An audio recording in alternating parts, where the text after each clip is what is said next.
Dizer que o esquerdismo mata não é exagero, é impossível dissociar o esquerdismo da violência. Os números estão aí para provar. E não é só isso. Nesse vídeo, eu pretendo mostrar para você que a relação entre esquerdismo e violência tem uma base filosófica, teórica. É algo que está na essência do pensamento político de esquerda. O esquerdista vai sempre defender um bandido, porque considera esse bandido, esse marginal, uma vítima da sociedade. Sempre. Isso está na base do pensamento esquerdista. Por isso não faz sentido também a censura recente à notícia de que certo chefe de facção criminosa manifestou apoio, estima, afeto por um chefe de facção política. O apoio, a estima, o afeto, nesse caso, são óbvios, não poderia ser diferente.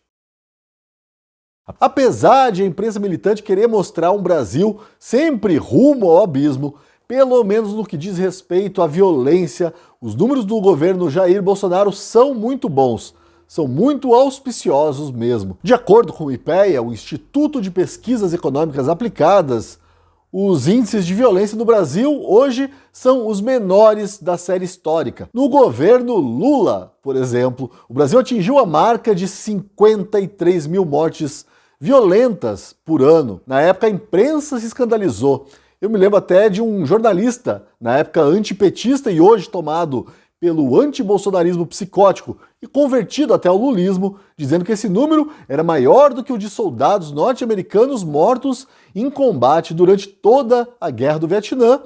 E era mesmo. Aí veio o governo Dilma e o número atingiu a inacreditável marca de 62 mil mortes violentas por ano. Quem dá uma explicação para a relutância do PT, da esquerda, de Lula, Dilma, em enfrentar o problema da violência, que todo mundo sabe que está diretamente relacionada ao tráfico de drogas também, é o antigo Merval Pereira, do tempo que ele não tinha sido contaminado também pelo vírus do antibolsonarismo psicótico. Porque o governo brasileiro tem uma dificuldade muito grande de lidar com esse problema das Farc, porque o PT sempre foi um aliado das Farc na política de esquerda do continente. Mas, como eu disse lá no começo do vídeo, é impossível dissociar a violência do pensamento revolucionário de esquerda. A esquerda justifica a violência. Ela acredita que a violência é um meio legítimo para se conseguir o objetivo utópico da igualdade social. Ouça só o que diz a segunda filósofa preferida do petismo, Márcia Tiburi. Se eu disser que eu sou a favor, por exemplo, sou a favor do assalto. Você é a favor do assalto? Não, eu penso assim, tem uma lógica no assalto.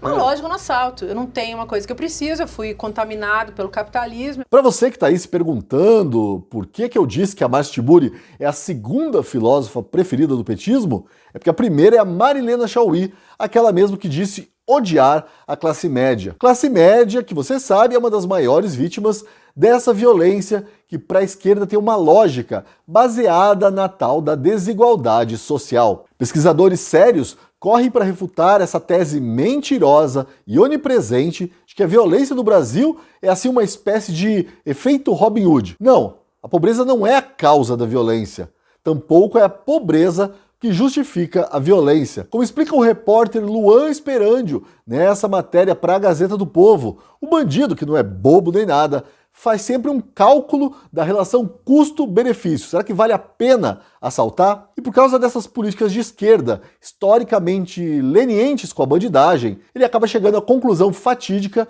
de que o crime sim compensa. Compensa porque ele sabe que se matar uma pessoa para roubar um celular, haverá sempre líderes políticos e até filósofos dispostos a argumentar em defesa dele, dispostos a dizer que roubou e matou, porque o bandido é, tadinho, uma vítima da sociedade. Diz aí, Lula! Eu não posso ver mais jovem de 14, 15 anos assaltando e sendo violentado, assassinado pela polícia, às vezes inocente, ou às vezes porque roubou um celular. Diz aí, Haddad! Nós vamos promover o desencarceramento de pessoas que cometem pequenos delitos, que é hoje o maior contingente de prisioneiros. Diz aí de novo, Lula. Tem uma juventude enorme que, por falta de perspectiva, às vezes são presas roubando celular nesse país.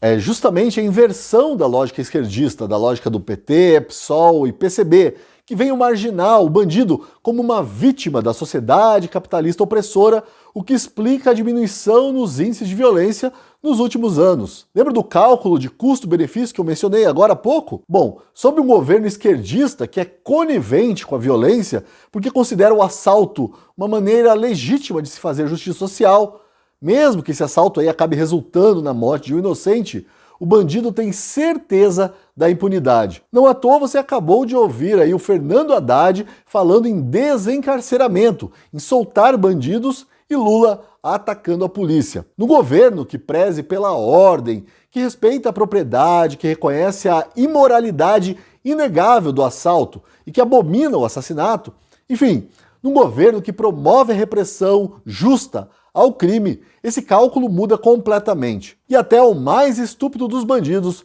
percebe que pode sofrer as consequências por seus atos, que pode ser punido, que pode ser preso. Muito mais do que a liberação da venda de, digamos, instrumentos de segurança, é a sensação da justiça, ainda que imperfeita, o que explica a queda vertiginosa nos índices de criminalidade nos últimos anos. Aumento da repressão, intolerância com os bandidos, o reconhecimento de que existem pessoas más capazes de atos maus. Não porque são vítimas da sociedade, e sim porque estão contaminadas pelos valores tortos que a esquerda tanto defende e tanto tenta justificar. Como, aliás, justifica a corrupção.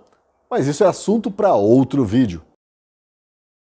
Eu quero agradecer às centenas de pessoas que clicaram no link da descrição dos meus vídeos e assinaram a Gazeta do Povo nos últimos dias. O seu apoio é muito importante, ainda mais no momento em que a gente está vivendo. Sejam muito bem-vindos à Gazeta do Povo. Se você ainda não assinou, agora é a hora. Por apenas R$1 até o final do ano, você assina a Gazeta do Povo e começa a desfrutar daquele que, olha, eu não tenho vergonha nenhuma de falar, é o melhor jornalismo feito no Brasil hoje. Assinando a Gazeta do Povo por apenas R$1 até o final do ano, você tem acesso ao conteúdo hoje restrito aos assinantes, como, por exemplo, as minhas crônicas. Na crônica de hoje, eu conto a história do menino isentinho, incapaz de escolher entre o sorvete verde e amarelo e o sorvete vermelho. Quanto custa? R$1 por mês, até o fim do ano. Quanto vale? Vale a sensação de estar bem informado e de ser um leitor respeitado por uma equipe de mais de 100 profissionais. Clique no link da descrição e assine. Aproveite para deixar o seu like, para comentar e compartilhar este vídeo e não se esqueça de se inscrever no canal da Gazeta do Povo aqui no YouTube. Eu ainda acredito que a gente pode chegar a 1 milhão de inscritos até o final do ano. Que tal, hein? Até amanhã!